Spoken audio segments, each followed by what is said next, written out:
Godzilla Minus One is probably the best movie we have watched in recent years, and I think the reason we wanted to talk about it and rewatch it, because we did watch it in theaters during the release, is just because of like the cultural impact it had and the significance it has in the movie industry as a whole. So I say from my point of view, when I went to theaters, I really wasn't expecting much because I've seen all the American Godzillas, and to be quite honest, I was never like a big Godzilla fan, or like I wasn't like whole like I wasn't into the idea of Godzilla at all, other than he was big monster, destroy things, and it's like fun to watch things get destroyed sometimes. But I went into that movie with this idea, and then at the end of the movie, I was like, "This is what Godzilla is about. This is the quintessential Godzilla movie. Like, if you don't watch this movie, this is what Godzilla is about, and what he always should be about." Going into this movie, I had zero expectations, but this movie was so good. Like, it blew me out of the water. I think it's less than like or it's more than just like setting low expectations for a movie, because all the American Godzillas are some butt cheeks, if we're honest. But it's like this movie is just like the story itself is just like overall phenomenal. I mean, I've never seen something be like so spectacular. I think it supersedes its original format. I mean, Yeah. the original Godzilla obviously is outdated and it's super old, but it's like a classic. The ideas still stand, but this keeps those original ideas of Godzilla being this destructive force, this embodiment of the real life consequences of the bombings of Nagasaki and Hiroshima, and develops them in a way that we as the viewer can understand, sympathize, and even empathize with the protagonist. And we'll dive more into it in the spoiler section, but I think this movie is not really a monster movie. This is a character drama that has a monster movie as the B plot, I would say. I think I would disagree a little bit. I think Godzilla is a little bit like, the idea of a monster movie is the monster is an embodiment of some real life situation, and the real life situation that the protagonist deals with throughout this movie is Godzilla, which is the embodiment of the war and Nagasaki's bombings, which is Godzilla created Godzilla. I really like the introduction. I'll talk about it a little bit once we get into the spoiler section, but the introduction's super cool. I think I never saw anything like that in any of the Godzilla movies I've seen before. So we have a few topics that we think are generally in all movies, and we wanted to quickly give what we thought about each one. The ideas that make up like a good movie to us. It's not like universal. I mean, obviously there's like some things that are subcategories within these categories, and like categories that only align to specific movies. Yeah. And we'll get there when we get there, but for the sake of like universally, these are the things we're going to be going over in most videos. The pacing, I like. Yeah, we agreed the pacing was really good. The characters. One of my favorite, like some of my favorite characters in any movie, I feel like they were pretty top tier characters. I think Noriko, who's the love interest, could have had a little more depth. She kind of gets like one scene, and then she's just like kind of a flat character, in my opinion. But all like his boat buddies, and then like Tachibana are perfect, in my opinion. Like they all make me smile. They were making me smile.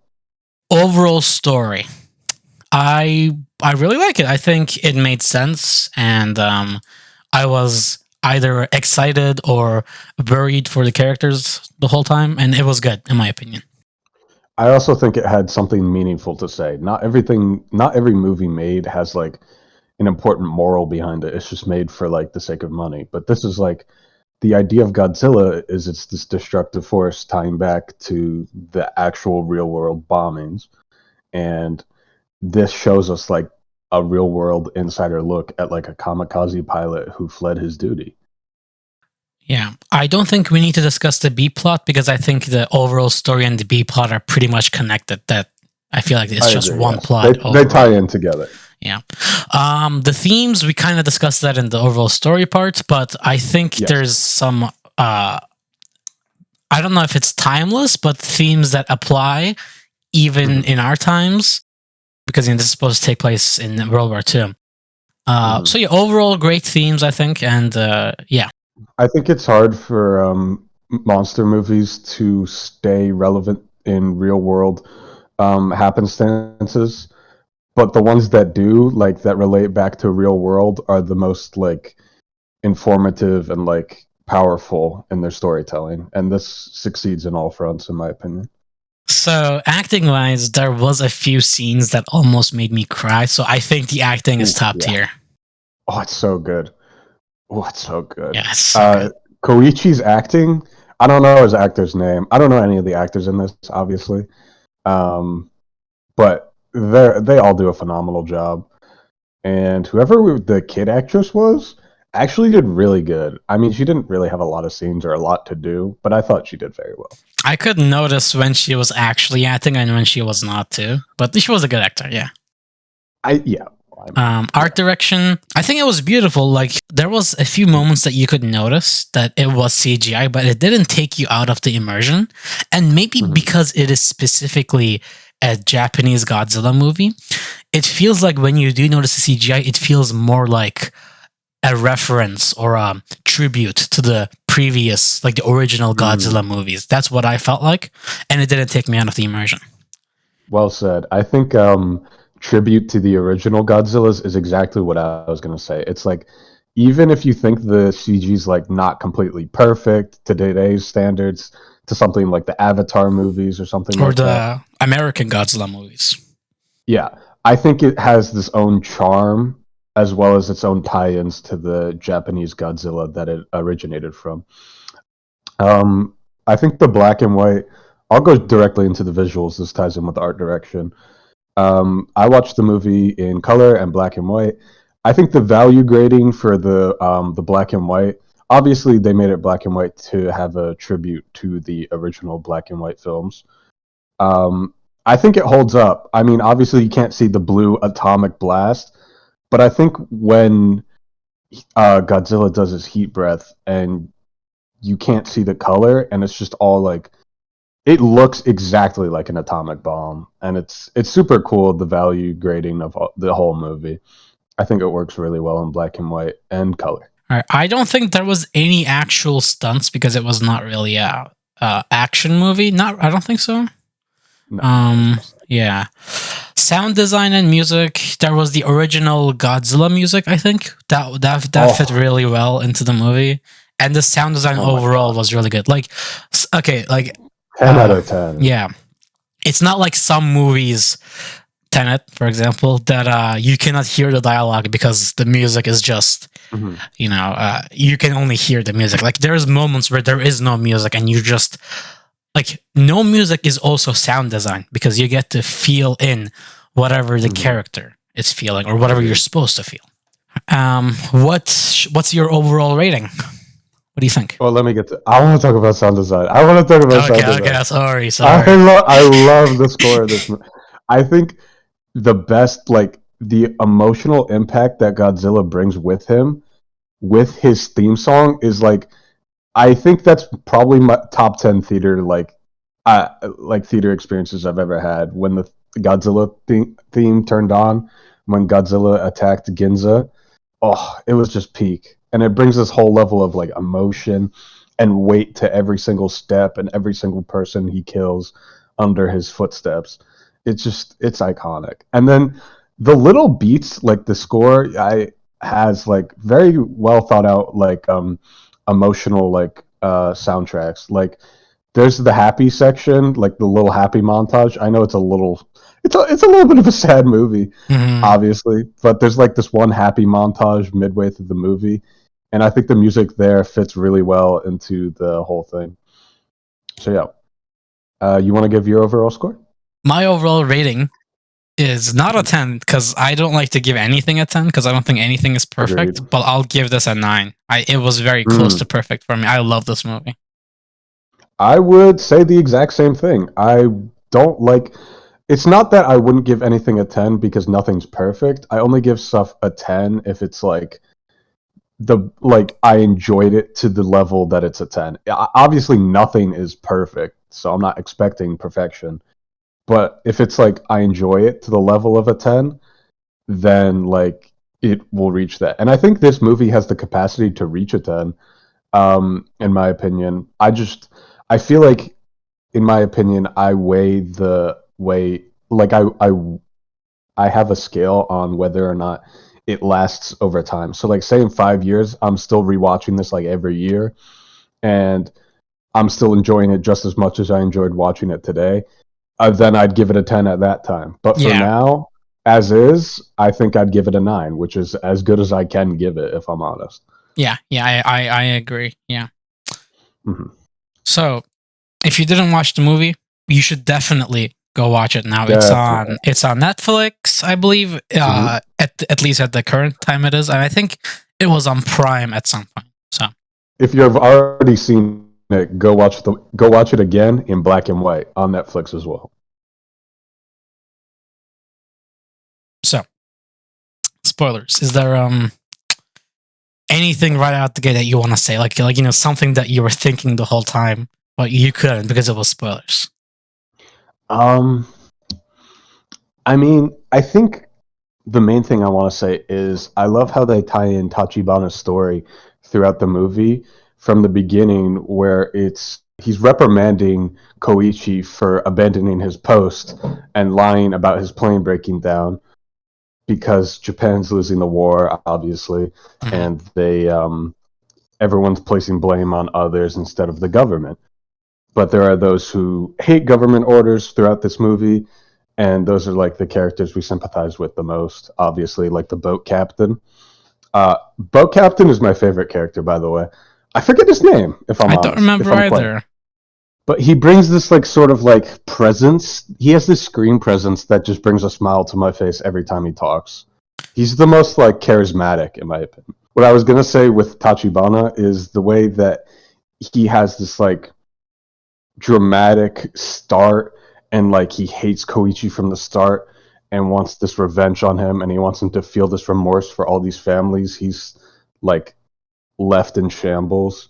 And then by the end he has this sort of forgiveness to Koichi, and he ultimately lets him live, is sort of poetic, and I loved it.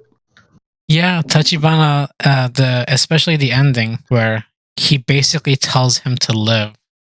Mm-hmm. That's one of my favorite The parts of the man who movie. wanted him to die more than anybody else let him live. Yeah, yeah, because I mean, yeah, I when I was taking notes, I do mention in my notes. He has a righteous anger because Mm-hmm.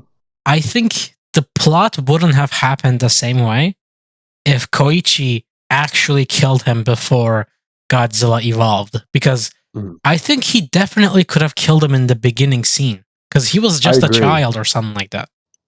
But the thing is, like, there's this debate about around whether or not he could, if he even could kill him at that, and that's what made like, I think that's what makes it so interesting. I did want to bring up, I love how Koichi, or not Koichi, sorry, Godzilla is just this like cryptid on Oda Island in the Yeah, beginning. yeah, yeah. He's just like a forgotten dinosaur, and he's Yes. not even like he's big as fuck, but like he's not even close to Godzilla scale yet, and he's just like kind of this cryptid that all the island dwellers like know, and even the soldiers know. And then he just The he's atomic created bomb. by man because we see him get hit by an atomic bomb, and he probably would have died to that mine in his mouth because he had to heal back from that, if not for the radiation in his system that's like causing him to constantly mutate. Also, in the beginning, he In the definitely beginning, he definitely looks like the T-Rex from Jurassic Park. Like, 100%. yeah. And I think I think that's there what might he's have supposed to even be echo. a reference because at that point where he bites a guy in half, I feel like I saw that in a Jurassic Park. I Oh, think. I haven't seen them in so long. Yeah. Well, I'd have to go Okay, back. so I'm looking at my notes. Um, Mhm. there's the obvious theme of Koichi's cowardice. throughout Mhm. the movie, and how I feel like I don't know if it's truly cowardice or if it's like he doesn't want to die, because I don't think cowardiceness and Mhm. not wanting to die, I don't think they're the same thing. I feel like he just I didn't think want to die for like a I, a purpose that he doesn't truly believe in. What is what I got. I that's what it's all about. I think it's like all these people are working under the Japanese government's orders, and none of them believe in this cause. And that's what like this whole movie's about. The Navy men take up their own ships and everything and band together under no right, under their own power, to take on this monstrous threat because the government won't do anything. And the people have lost faith in the government after they lost the war, have employed tactics that have consistently led to the downfall of the citizens of Japan and have ultimately led to the deaths of millions. Yeah. And there was a part that I noted. It was like Godzilla was moving towards not Tokyo, but what was the first Ginza? city? Ginza. Ginza, And yeah. the government was like, "Yeah, we don't want to alert. Like, we don't want to put people onto Mm. we didn't want to scare them." But okay, they're gonna. What are you gonna do? Like, why? Like, just tell them so at least some of them can live. Like, There's this common theme of what is it? The public knowledge being suppressed by the government. And the boat captain often says that's Japanese like forefront, like that's what good at. they do the best. Yeah. Yeah. And that all the citizens know this. And it's like everyone in Ginza has seen Godzilla and it has destroyed thousands of lives, yet the government won't do anything about it still.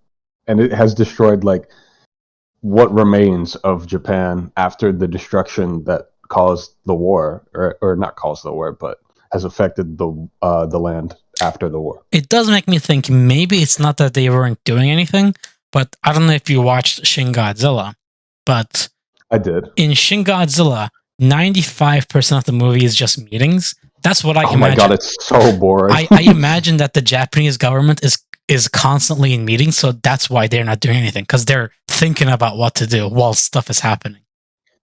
That's Okay, what I but they're imagine. so I get that, but you're kind of giving them like the benefit of the doubt when they're obviously supposed to be like the bad guy, which they consistently are. Like Godzilla's just a monster, like wreaking havoc or whatever, but the government is the real bad guy. It's the real antagonist throughout this entire film. I Well, I feel mean, like Koichi never would have been a kamikaze pilot if they didn't employ their own citizens to kill themselves in kamikaze planes. And that's what drives the story consistently. yeah, but I think Godzilla Minus One and Shin Godzilla, at least in terms of government, are thinking the same thing. Because I don't think the government is seen as a good thing in Shin Godzilla either. I feel like the meetings are supposed to be boring because it's supposed to show us how inefficient government is. Okay, well, let's not get too much into Shin Godzilla, anyways, because this is about Minus One. I do agree Something with your else. sentiment, though. Yeah. I feel like this is a little bit of a derailment, but I feel like this is going to be one of the rare moments where we basically agree on literally everything. It's kind of not really like, I don't want to say a boring episode, but like not a lot of debate because we both equally love this movie so much. So there's not like a lot of like banter about like, oh, I hate this part, oh, I hate this part. Like I kind of agree with literally everything Faik is saying in this.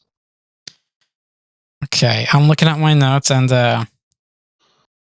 so I mentioned this in my notes, and we're 20 minutes into the movie, and 20 minutes and a lot has happened. So Noriko has already moved in, and I feel that the pacing is good because I feel like some other movies might have shown us how she moved in, like, oh, their first weeks together, stuff like that.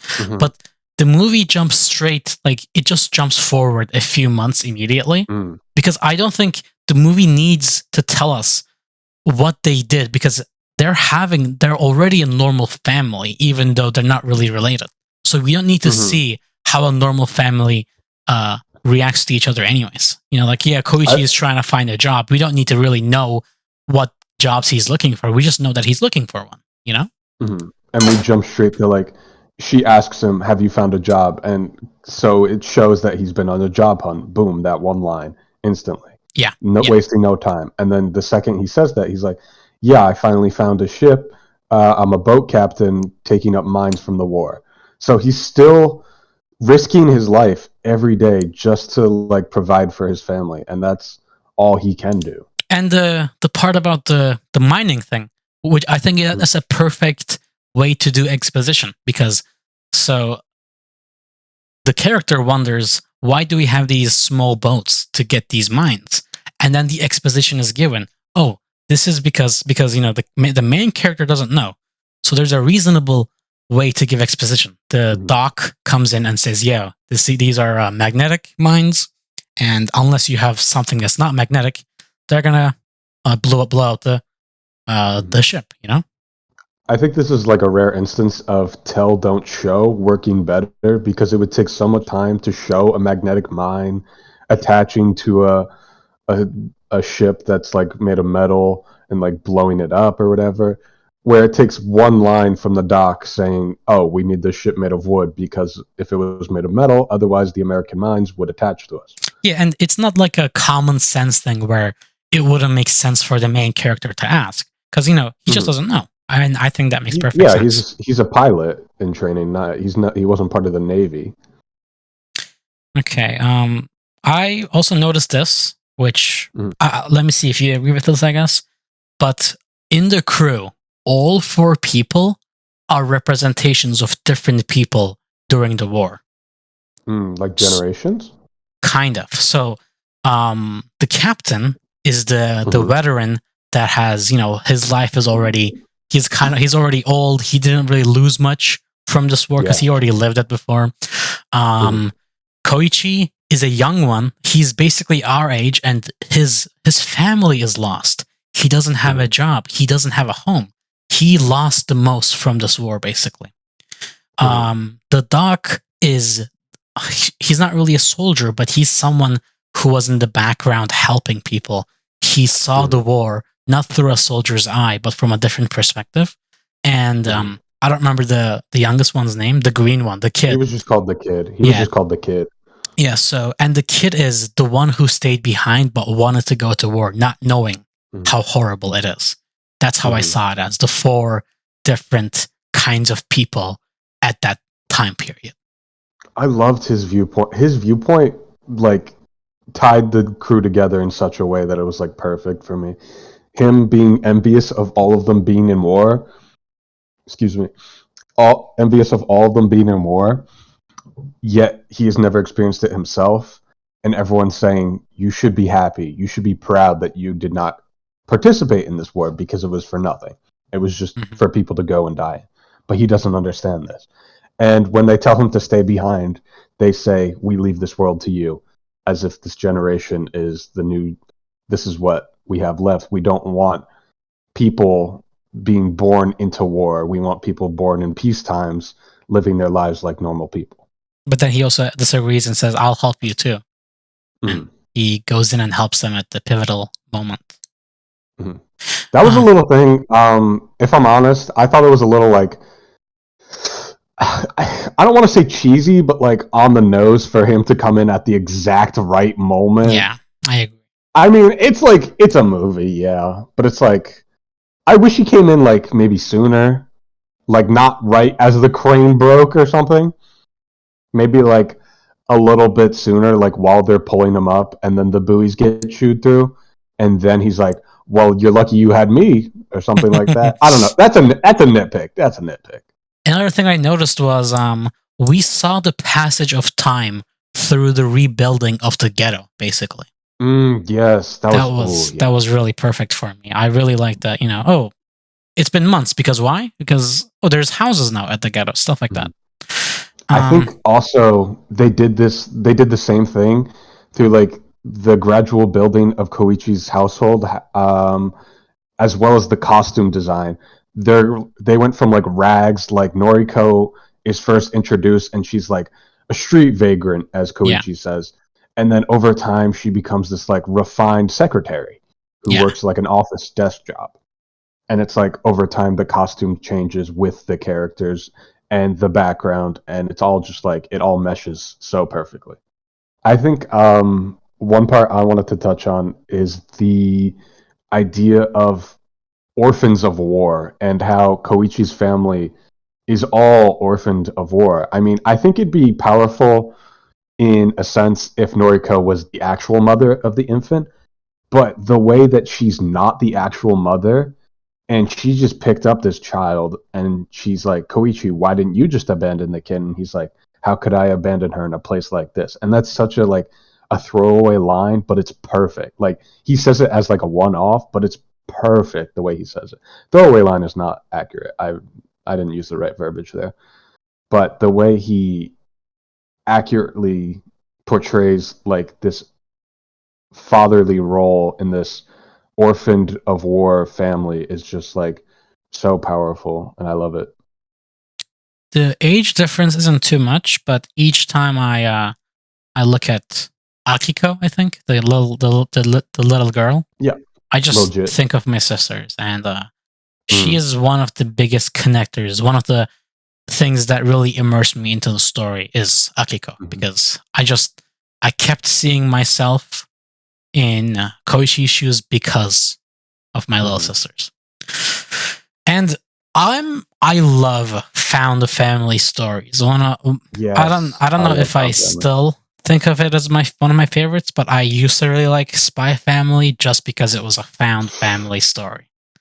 Mm. But let's not get into I think Spy that's one. Family right now. I think that's one of the cooler parts of that story. But yeah, let's not get Yeah. into that. So after the whole family moments, we get into technically the second time we see Godzilla. It's the showdown. The first time we actually see him do cool stuff in the water. And yeah, it was really But we see cool. him do actual cool stuff in Ginza. Yeah. No, this part is before Ginza. Oh, you're at the mine part. Yeah. Sorry. Yeah. So, This is when we see him after he gets hit by the atomic bomb. Yeah. This is like his new form. We see Koichi try to overcome his cowardice, and I think he kind of does, but not truly. Not until the end does he truly get rid of it. But here, when he's able to steady his hands and start attacking, you can kind of see him trying to redeem himself. That slight moment where his hands tremble right before he pulls the trigger is just, yeah, it's really nice. And after this moment, the Ginza stuff is about to happen. But before that, we see Noriko and Koichi talk to each other about Godzilla, basically. Because, and another thing I really liked in this movie is, in other movies, people keep unnecessary secrets from each other, and just to make drama, and I hate that. In this movie, Noriko is like I've been living with you. Let me be part of this burden with you. And instead of him saying, "Oh, I don't want to do that to you. You're too pure," or whatever, he's like, "Okay, I'll share it with you." Yeah, he immediately opens up and tells her everything, and then he just breaks down in her arms. I love that part too. That was a really beautiful moment. A quick thing in Ginza, it was super weird. I don't know if you noticed. Everybody in the train cart disappears when Godzilla picks it up. Yes. I was like, she's the only one to hold on. Like, no one else is trying to hold on. They all just fell to their deaths instantly. Yeah. It was super funny. It's also... Oh, wait. The one thing that kind of was like, ooh, I don't know. When, like, I thought they were in the alley and, like, something, like, happened where they got, like, trampled over, like, pushed out of the alley. They just didn't go into the alley because they were looking at Godzilla. Why are they standing on the outside? Just go in there. And also, before that, the way Koichi just finds her is, like, kind of like a plot moment. Because, like, how did you do that? How the fuck did he get there? Yeah. But I think it's supposed to just further the plot along, so I don't have too much of an issue with it. Yeah. I think those are like minor gripes that keep it from perfection, but I think it can still be held in contention for like a 10 out of 10 just based on like the entertainment value. Okay. Before we get into the final part, that scene is my favorite because it's where Noriko is lost and we see our main character for the first time, because he lost against Godzilla before he lost the whole engineering core. But this time Godzilla took away in something his from point him. of life, his most loved person in the whole world, and Godzilla just killed her right in front of him. The way Mhm. he was acting, the way he was crying, and the black Yeah. rain is raining on him. That Oh was my such a god. beautiful moment. The delayed black rain. Oh my god. That's one of the best shots in the whole movie, if not the best shot, How in did my it look opinion. in the black and white? So good. It's like you don't even know if it could be blood in the like it's Uh, obviously like soot or whatever from the sky, mm-hmm. but in the black and white, it's like, oh my god, is this blood? Is he just showered in the blood of his loved ones? And it's like crazy. Yeah, and this scene kind of gives Koichi a personal reason to go against Godzilla. Like Mhm. before, he had to kind of gain his honor, I guess, but now he truly has to take revenge, kind of, to Mhm. Godzilla. I think it was more like he always had a personal thing, but before it was like he was kind of atoning for sins, and now he's got a personal vendetta. Yeah, That's the change in mood. It was like depression to anger. Like Godzilla just killed his most loved person in front of him. He's pissed the fuck off. He wants to kill Godzilla, yeah. and you see that mood change throughout. Like, especially with him talking to Doc in their meeting about the plan. He's like pissed the fuck off. He's like, I want Godzilla dead. The ending. How do you feel about Noriko being alive? And more importantly, this is an add on. How do you feel about the scales on her neck and then the fade to black? Oh, okay.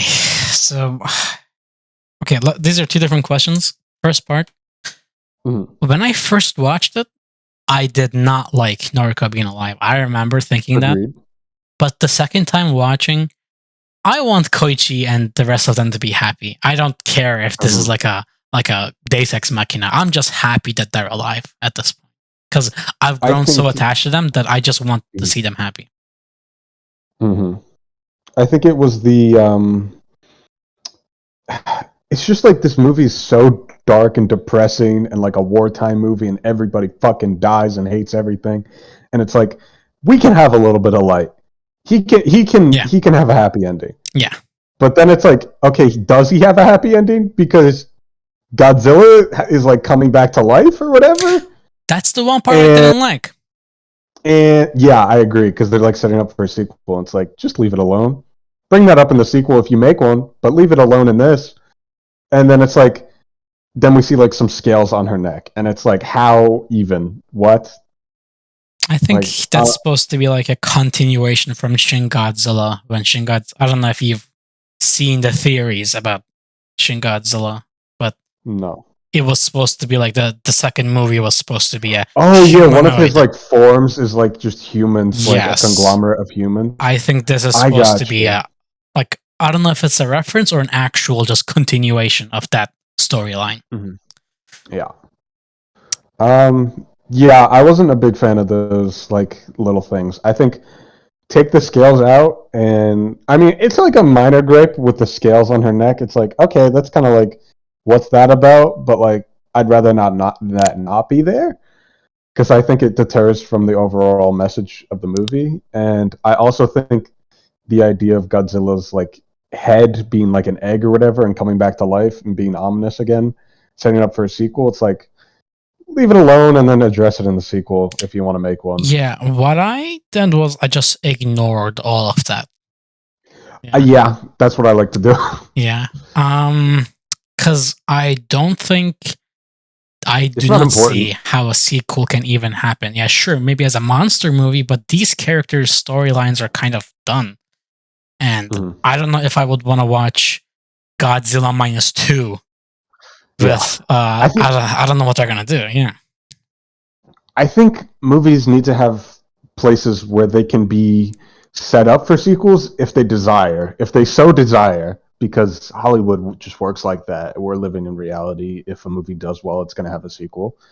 But make the first one and the subsequent films stand alone. Like you don't need to have any prior knowledge. Maybe like the sequels, you give like a little recap, so you actually don't need any prior knowledge. But the first movie should not need like a setup sequence like at the end. Like let it stand alone, let it stand on its two legs. And this movie does that, and it does it very well. also, This did but everything the a ending. war movie is supposed to do. I don't know what else you can add as a theme. Like, what Mhm. else can you say to make it better? Well, and I don't see it. I really think it's the quintessential like post-war movie. Yeah. Before we finish it off, one more thing I'll say because I forgot to mention it before. I really loved how at one of the meetings they were saying, we're not doing this. We're not sacrificing ourselves. We are Yeah, fighting to not live. Yeah. yes, yes. Oh my god. It was like all the conversations they were having were so real. It was like all of the people were like, this is not an order. You can leave if you so desire. You've already served your country, and some people who have families leave. Like that's reasonable. But then the Mm-hmm. people who stay are like, we want to fight for something we have an impact on. We want to have an impact. We fought in this war and we've done nothing. We want to save our home and our families. Yeah, that was one of either my favorite movie of all time or one of my favorites. I'm Mm-hmm. not 100% sure yet.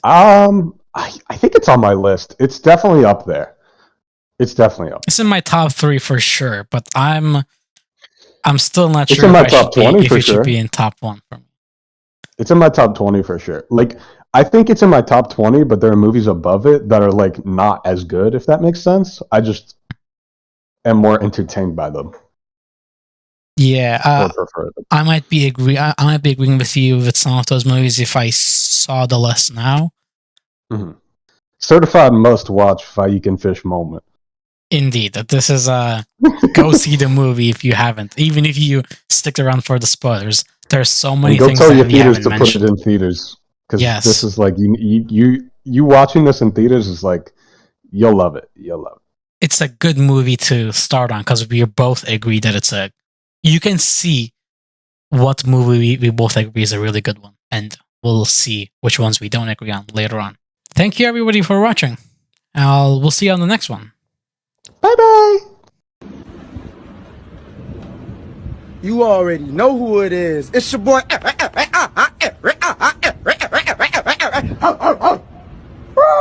It's the coup at the juice, and I got major juice.